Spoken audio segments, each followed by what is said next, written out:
Hello and welcome to Sampson's Judo. Today's footage is going to be covering Kuzure Kesa Gatame, which basically means broken scarf hold. Very simple technique, few differences between Kuzure and Kesa Gatame. I'll demonstrate it first so you can see what we're talking about, and then I'll break it down and we'll cover it. Thank you.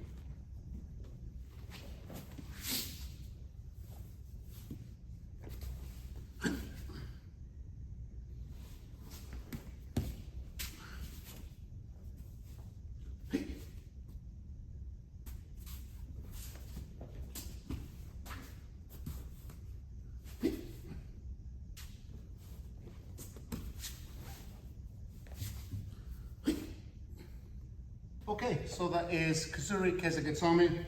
As you can see, a lot of resemblance, a lot of connections to Kesa Gatame. Now, this is Kesa Gatame we talked about, which is a hand going around the neck. The difference between Kesa Gatame and Kazure is especially this hand. This hand needs to go underneath the shoulder, and then we look for the rear lapel here. You grab as high up as possible. So do not keep your hand over the top, the hand goes underneath. That's the difference with Kazure. Across here. Your leg position, the design of the technique is exactly the same as Kesa Gatame. So, we sit down with our backs towards Uki. Your body needs to be close to his armpit. Lie on him so he knows you're there. Your right hand will go underneath the shoulder and then grab the back of his lapel. Very tight. This is used to control Uki pull in.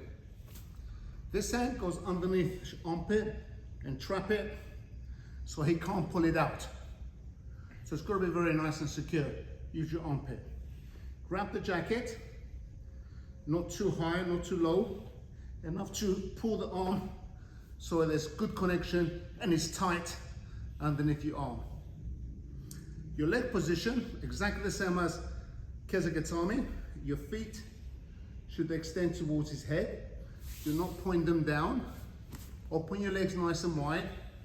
As long as your hips are onto his chest, your legs are wide apart, and use your toes so I can actually lift my body up. That's going to help me twist.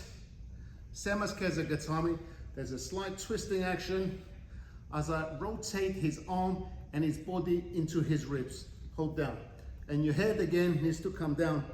There is a vulnerability with this technique because his arm is free to do whatever he likes. So it could be a little bit of a battle to keep his hand away from me while I hold him down for the allocated osakami time, which varies with different organizations. So it's very important to protect yourself by keeping your head as far forward as possible while you hold him down.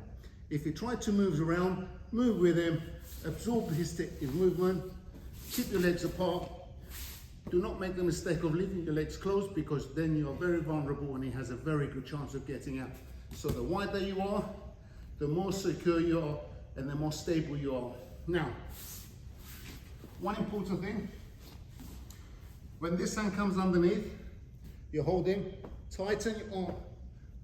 If you can see my arm, pulls in, okay, very tight. That makes him connect to my body and it's a very secure hold down. So come underneath, hold him tight, head forward. And this is Kazure Kesa Gatame. Very simple, nothing very difficult. So here we have broken scarf hold, Kazure Kesa Gatame. It's a very nice technique to know. Small variation to Kesa Gatame. It's good to know, and go away and practice it. And again, always practice left and right. And we always emphasize the importance of part of your training is to never stick to just one side. So hope you enjoy it. So this is Kazure Kesa Gatame. Thank you.